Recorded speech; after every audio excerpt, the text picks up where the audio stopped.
de Alckmin, essa besteira que inventaram de revista aqui, deixa pra lá, de jornal, de revista, não sei o que, deixa pra lá. Então, o que é que isso mostra, mais uma vez? Quando ele fala que a planilha da Odebrecht é uma coisa que os bancos fazem há muito tempo, mais uma vez desmascara a Operação Lava Jato. Em que sentido? A Operação Lava Jato focou, como já sabemos, nos doleiros, focou na Odebrecht e tudo mais, mas a propina que existe, a lista de propina da Odebrecht já existia há muito tempo, há muito tempo. Então, a Lava Jato foi sim seletiva. Já falei isso algumas vezes em conversas com os colegas, até com vocês, colegas que estão ouvindo esse vídeo, que a Lava Jato foi seletiva. A Lava Jato pegou gente que tinha que pegar. A gente não está dizendo aqui que o PT não tinha culpa em tudo. Um esquema absurdo. Às vezes criaram um pouco de asas a mais. O próprio sistema financeiro mandou um recado. Ei, rouba menos. Tá difícil, não vai dar para sustentar tudo isso. Né? Teve essa. E pegaram algumas figuras ligadas a outros partidos também, ao PSDB, ao PMDB também, mas pegou principalmente figuras que traíram a causa, que é o caso do Eduardo Cunha, que é o caso daquele cara lá do PT, que eu esqueci o nome agora, que acabou sendo pego e dedando a fuga de um dos doleiros, né? Acho que foi um dos doleiros, foi sim, acho que foi do Severo. Ele dedou a fuga e tudo mais, foi preso, tá preso até hoje, esqueci o nome dele, o loirinho lá do PT, e por aí vai. Então quem traiu foi preso. Agora, quem se manteve no esquema, tá quieto, tá preso, vai ser solto, hoje já foram libertados há muito tempo, e por aí vai. Porque é assim que funciona, né? E o caso da Odebrecht, sim, infelizmente, é uma coisa que todo mundo já sabe. A Operação Lava Jato não sabe disso? É óbvio que sabe, como já falamos também do dinheiro de Gedel. Então, Santo é o nome de Alckmin e sim, de acordo com o Intercept, mais uma vez não é a melhor fonte, mas o Intercept fez uma avaliação e notificou que praticamente 70% dos casos de corrupção envolvendo a Lava Jato, por um motivo ou outro, ou não seguiram, ou pararam, ou sequer foram investigados, e foram apenas 30%. E esse 30% está ligado diretamente ao Partido dos Trabalhadores e uma pequena fatia aos outros partidos ditos de direita ou ditos do outro lado de oposição ao PT, ok? Agora, para corroborar e fechar isso, tá aqui. Emílio Odebrecht diz que o esquema de Caixa 2 existe há mais de 30 anos. Eu vi essa entrevista na época. O antagonista, parece, que publicou isso. Aquele que dia 13 de abril de 2017. 30 anos existia o esquema de corrupção entre Odebrecht e governo. Por que só agora? Né? Lembrando, quando ele fala Odebrecht e governo, ele está falando banco, certo? Ele está falando instituição financeira. Odebrecht pega dinheiro de algum lugar, investe em algum lugar. Odebrecht como se fosse uma ponte, uma estrada para chegar em algum lugar, certo? Então vamos lá. Vamos ouvir a entrevista de Emílio Odebrecht, essa maravilhosa entrevista publicada nos anais, né, da história brasileira, e claro, a imprensa, eu parei aqui, não que isso me interesse, mas o cara até botou depoimento que a imprensa não mostrou. O que é que ela disse? Claro que isso aqui foi pego de maneira ideológica, é o que eu estou tentando dizer para vocês o tempo todo. E essas matérias são pegadas para induzir você a defender um lado, mas o assunto é outro, como estamos dizendo agora. O que me entristece, inclusive aí eu digo a própria imprensa. A imprensa toda sabia de que efetivamente o que acontecer era isso. Por que agora estão fazendo tudo isso? Por que não fizeram isso há 10, 15, 20 anos atrás? Emílio Odebrecht deixando claro que isso sempre existiu e ficando curioso, com a maior tranquilidade do mundo, perguntando para os promotores por que só agora está fazendo. Ele sabe por que está fazendo. Ele fala em entristece, mas é porque ele está no esquema. Ele sabe o que está fazendo, ele sabe qual é o objetivo, ele sabe o que tem que seguir. Ele foi liberto também, né? Todos eles foram libertos do esquema, a maioria deles, e por aí vai, né? Ele segue. Porque tudo isso é feito há 30 anos. Sempre é um momento para começar a Eu acho perfeito. Mas o que me entristece é que existem, não vocês jovens, foi o que eu disse. Olha, isso tem uma influência para mim muito grande. Beleza? Ele deixa claro que os procuradores, né, jovens, estão fazendo o seu papel, estão seguindo a lei, mas por não ter um conhecimento geral, claro, são pessoas que estão cumprindo a lei, não sabem a influência grande que o Emílio Odebrecht acabou de citar. Né? Mas ele faz parte do esquema, inclusive mentiu quando ele disse que é só 30 anos, né, que isso existe, ou seja, desde o final da militarização, que é após o governo militar. Isso aqui também é mensagem ideológica, é para vender outra ideia positiva para os militares. Lembrando, os bancos estavam lá quando os militares estavam também. O governo militar, de acordo com fontes, endividou o Brasil com mais de 800 bancos, né? Pelo amor de Deus.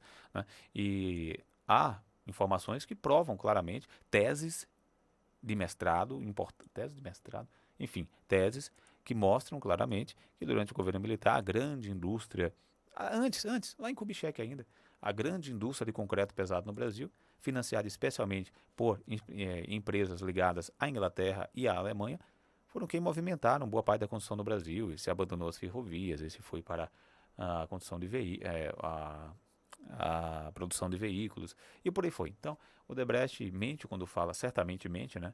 Quando fala desses 30 anos, isso é bem antes, porque nós não estamos falando de governo nem de ideologia. Nós não estamos falando de 30 anos de redemocratização, de constituição nova, nem de ditadura. Nós estamos falando de quem manda no poder. Sigamos para finalizar a nossa história aqui. Então, para mostrar para vocês que não existe esse negócio não, vamos seguir a entrevista rapidamente, né?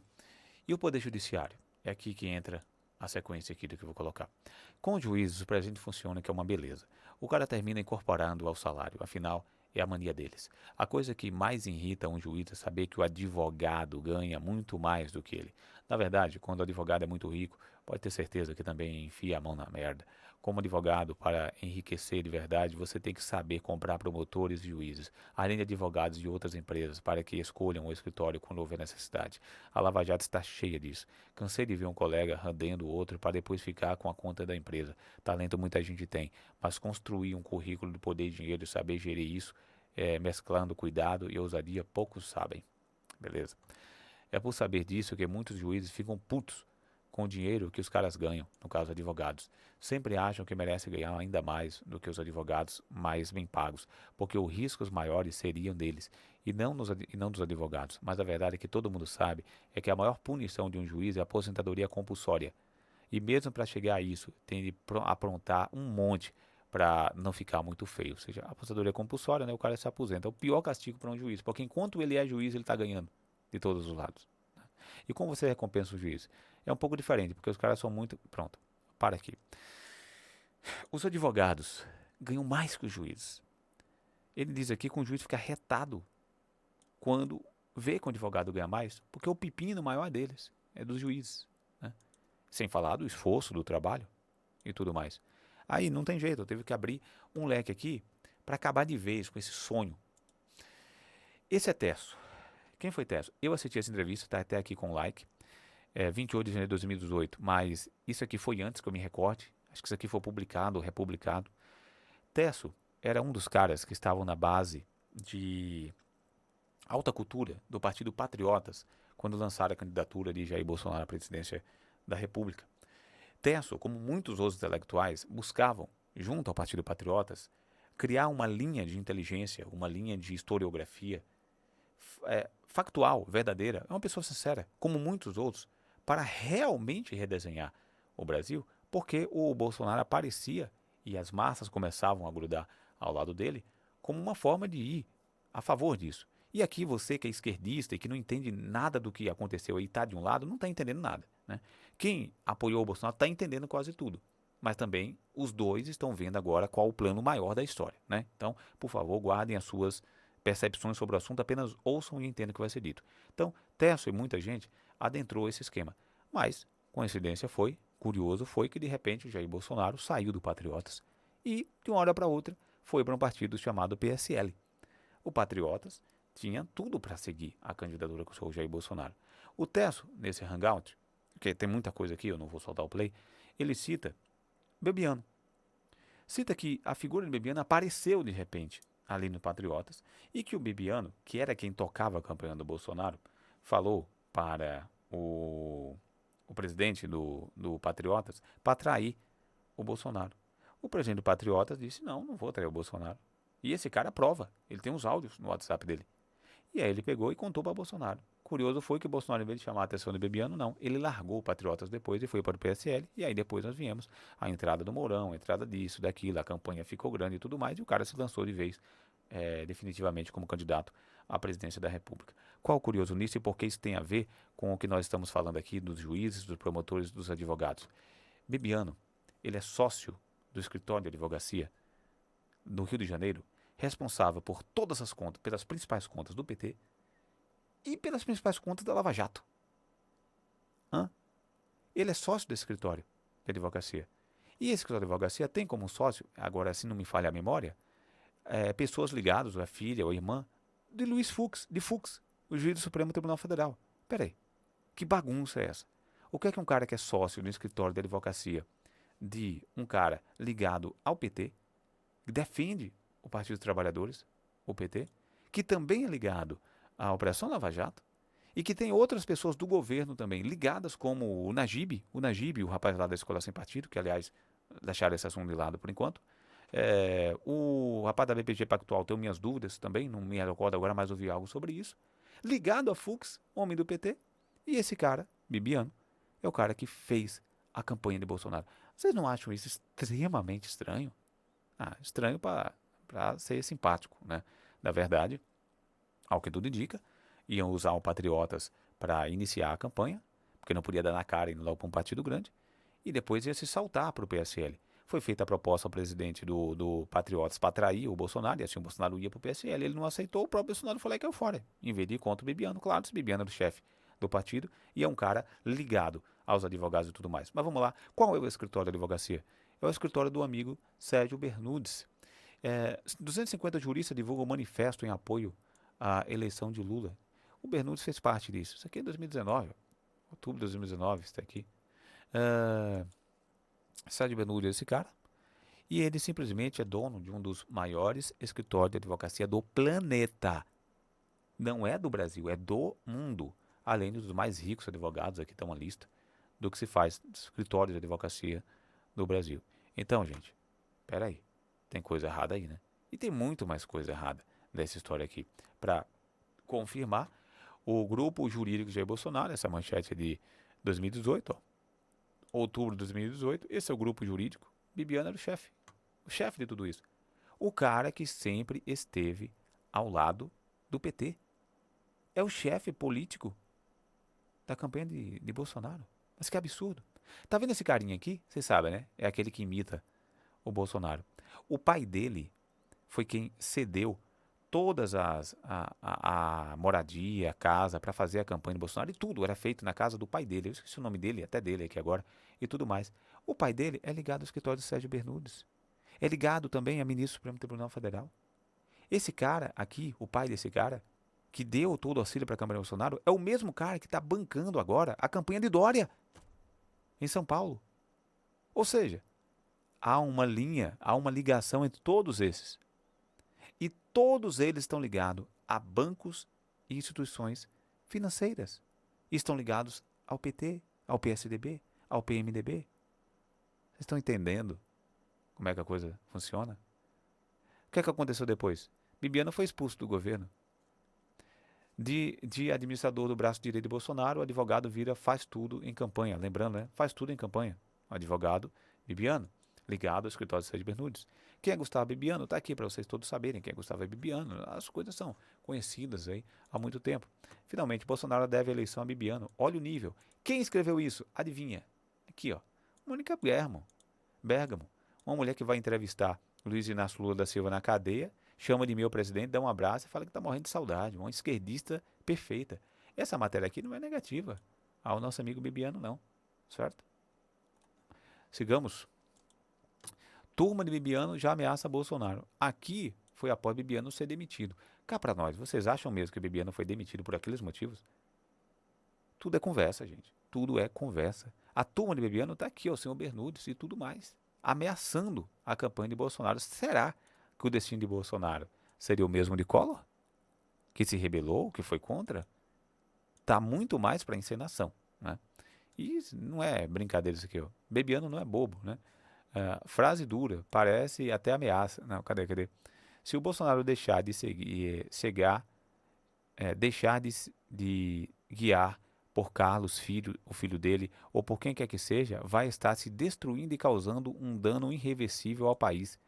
Para Gandélia, a frase dura, parece... Enfim, essa frase foi feita por Bibiano, criando aquela retórica besta, idiota, os filhos de Bolsonaro, não sei o quê. Tudo isso é cortina de fumaça. Tudo que está acontecendo hoje em torno do governo Bolsonaro, a campanha da Globo contra ele e tudo mais, é cortina de fumaça para criar as militâncias, manter as militâncias firmes e dar credibilidade ao governo enquanto as coisas estão acontecendo lá com as instituições financeiras, especialmente com o senhor Paulo Guedes. Afinal, qual é o único setor do governo que vai muito bem, obrigado? O setor da economia e o setor da indústria. E o setor, a indústria também, economia, o setor da...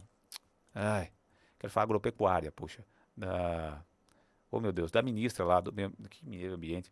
Você sabe onde eu quero chegar, né? Aquelas grandes empresas lá, com Perdigão, tal, aquelas empresas da agricultura, caramba. É nesse que o governo está indo bem. Então, esse é Gustavo Bibiano. E esse aqui, estão falando dos juízes, né, de como os bancos compram e tudo mais. Esse aqui é o nosso amigo, o outro, né, Gilmar Mendes, completamente afogado na corrupção do país, né, liberando tudo quanto é gente. O superadvogado Sérgio Bernucci recebe o ministro Gilmar Mendes, presidente do Supremo Tribunal Federal, na festa de 40 anos do seu escritório, no Rio de Janeiro. O cara defendendo os principais nomes do PT, o cara onde os sócios da sua empresa estão ligados completamente a Jair Bolsonaro e o atual governo, recebe um ministro do Supremo Tribunal Federal. Vocês conseguem ver a magnitude de um absurdo desse? Ah, mas é um ministro. Isso não é legal. Isso não é bonito. Isso não tem protocolo. Claro, num país sério. Né? Num país que pelo menos salva as aparências. Mas está aí, na festa. Existem os casos, não dá para... O vídeo é enorme aqui que eu já estou fazendo, né? Mas existem casos bizarros envolvendo esse cara, envolvendo Gilmar Mendes e todo esse grupo de advogados. Então, esse histórico mostra que o que esse cidadão está falando é a mais pura verdade sobre advogados e tudo mais. Agora peguem isso e unam a política, que foi o que eu tentei fazer aqui. Unam isso à política e vejam como tudo é controlado. Vejam como as eleições tratam-se apenas de jogo midiático. E por trás as coisas são mantidas. Ou seja, o saque do país. As constituições são mantidas e o povo não conhece. Você precisa criar a imagem de um homem messiânico poderoso que vai mudar o país e depois é só manter as coisas usando a imprensa para criar polarização e as coisas irem acontecendo. Muito bem. Com os juízes, o presidente funciona que é uma beleza. O cara termina incorporando o salário, beleza. Como vocês recompensam os juízes? É um pouco diferente, porque os caras são muito vaidosos. Alguns se acham intelectuais. Quando o cara é muito vaidoso, o melhor método é pagar uma palestra com 100 mil, 200 mil, 300 mil reais. E ao invés o cara se convencer de que é por sua cultura, assim, aí faz o cara se convencer que é por sua cultura jurídica, né? Aí eu não vou pegar as matérias, porque tá demais, mas vocês sabem, né? Quantas palestras os juízes do Supremo Tribunal fazem ganhando milhões. Eu falei isso antes no início, né? Ou fazemos seminários internacionais com grandes jornais e revistas comentando, fotografando, aí eles piram. Nesse meio você tem de saber comprar a vaidade dos caras, fazer com que eles se sintam mais importantes do que são. Ou então compramos diretamente a sentença. Beleza? Tá aí. Você pergunta o preço da sentença e paga assim na cara dura? Como você acha que funciona? Retruca o Sérgio. Sempre se divertindo muito por estar dando uma aula de sociologia prática da vida real. Isso foi legal porque, né, o Gessé é sociólogo, né? Então, a sociologia prática na vida real, né, Gessé? Bem, vou lhe contar um caso que vai fazer você entender como tudo funciona. O João queria abrir uma casa noturna em Florianópolis só para se divertir. O diabo é que encasquetou de construir uma boate no lugar de área de proteção ambiental. O MP, Ministério Público local, encrostou a história e virou uma pendenga judicial. Aí tive de ir lá para acertar com o juiz. Quando deixei tudo combinado, o João mandou uma loura, que foi favorita dele durante um tempo e depois passou a trabalhar com a gente. Essas muito bonitas, de 1,80 de altura, como só tem no sul. Levar uma bolsa grande dessa, de marca, com R$ 1 milhão misturado a reais e dólares. Vocês duvidam disso? Nem um pouco, né, gente? A ordem do João foi mais ou menos assim. Põe aquele vestido vermelho justinho da Armani que te dei, entrega a mala e faz o juiz feliz. O fulano passou um fim de semana com a loira, ficou com o dinheiro na mala e a mala, e o João construiu a boate bem onde queria, e é assim que funciona a coisa no judiciário, tá bom? Caso você ache esse caso absurdo, eu lembro o caso que aconteceu agora na Bahia, né? A Lava Jato, por que pareça, na Polícia Federal, não foi a Lava Jato, descobriu aqui um esquema em que os chefes do judiciário do estado da Bahia foram afastados por venda de sentenças para arrendar terrenos imensos aqui no oeste da Bahia, na região de... deu branco aqui o nome do local, mas é acima de Barreiras, tem um colega locutor que trabalha lá, e as sentenças foram compradas e, por incrível que pareça, os maiores nomes do judiciário do estado da Bahia tiveram que ser afastados. Claro que deveriam ser presos, mas não vão ser presos. As contas desse pessoal, a presidente, pelo menos, se é presidente ou vice-presidente, não era presidente, a movimentação era mais de 14 milhões num período de tempo. Quem estava por trás dessa compra, desse financiamento e tudo mais? Banco. O dinheiro partiu dos bancos. As investigações não vão aos bancos nunca e a imprensa não fala dos bancos, tá ok? Não vou falar nem da imprensa da Bahia, né? Pelo amor de Deus.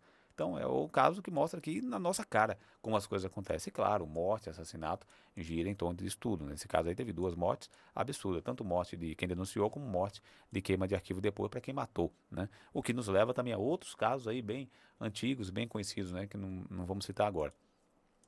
Mas não foi uma experiência agradável, eu vou confessar, já que a moça foi humilhada de um modo meio violento. Fomos ela e eu levar a mala com dinheiro vivo para o juiz. Começamos a discutir o modus operandi jurídico do caso do juiz e aí 2 auxiliares na própria sala do juiz depois do expediente. Pessoal, estou gravando esse vídeo, como você pode ver, a 1h42, a mente não está indo muito bem, mas vamos lá.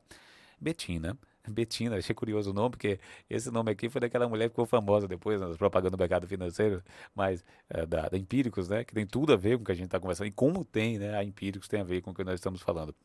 Betina era assim, uma moça, era assim que a moça chamava, era estudante de direito, e uma vez, quando arriscava um palpite, e de vez em quando arriscava um palpite sobre o caso. A certa altura, o juiz se irritou e disse que ela não era advogada, mas puta, e estava ali para outro serviço. Na mesma hora, botou o P para fora, na minha presença e de outros 2 e mandou a moça chupar. Depois mandou que fizesse o mesmo com os 2 funcionários. Em seguida, entra um terceiro assistente, todos, obviamente, da confiança do juiz e de sua equipe privada.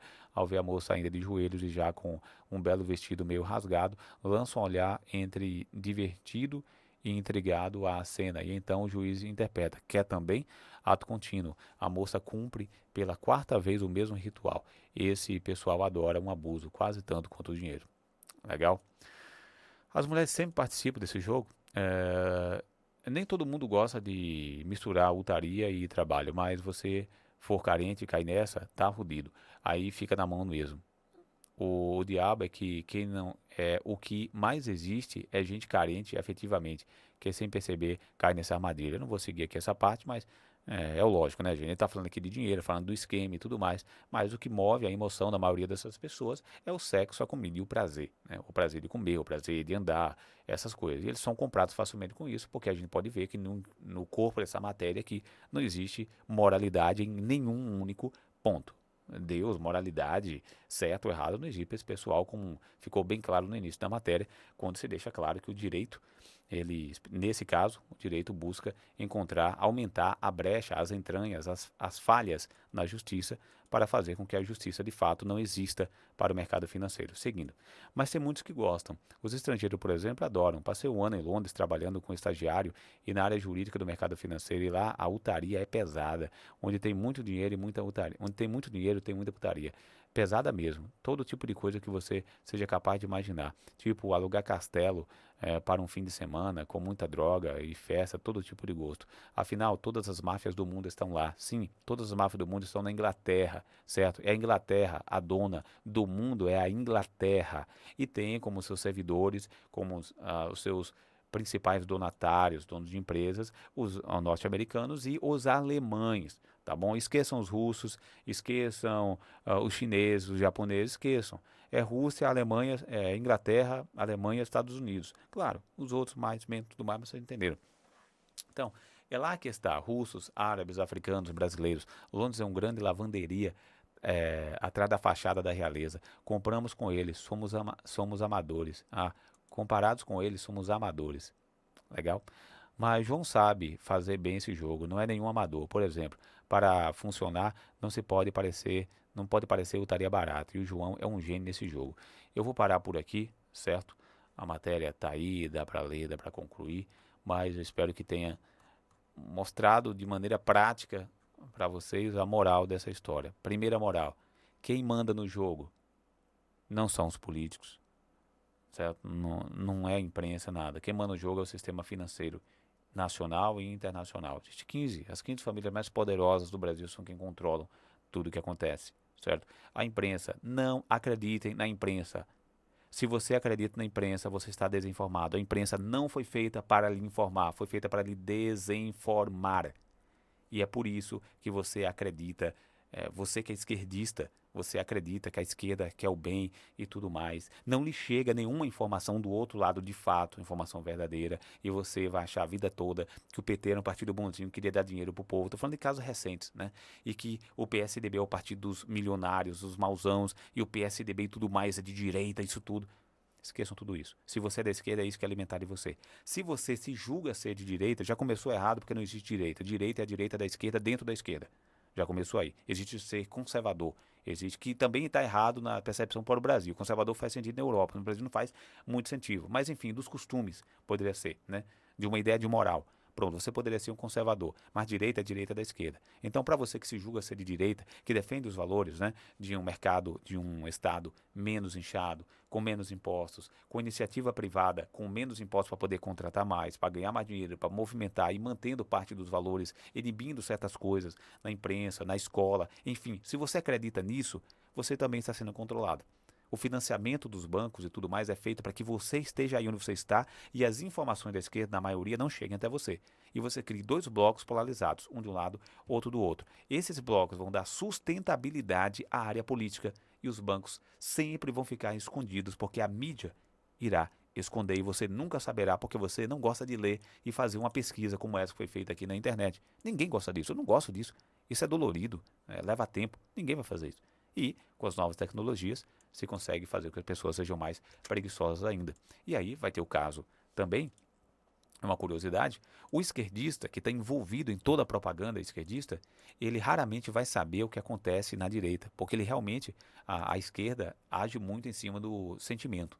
Então, um esquerdista, de fato, ele realmente se envolve e acredita muito no que ele defende. E ele jamais vai saber o que a dita direita está fazendo. Já o dito direitista, ele tem a virtude de conhecer os pontos do direita e conhecer o da esquerda. E ele vai refutar, né? Então, a princípio, seria de se imaginar que a direita sempre ganharia. Mas, na verdade, quem ganha sempre é a esquerda, porque a esquerda é movida pela emoção e é muito bem articulada e age sem os preceitos morais. Já o dito de direita tem preceitos morais. Então, na verdade, todos esses sentimentos, essas coisas são capitalizadas pelo mercado e eles conseguem controlar de maneira perfeita. Vou parar por aqui, já falei muito, isso aqui abre vários leques e tudo mais, mas espero que tenha ajudado aos colegas sobre esse assunto importante.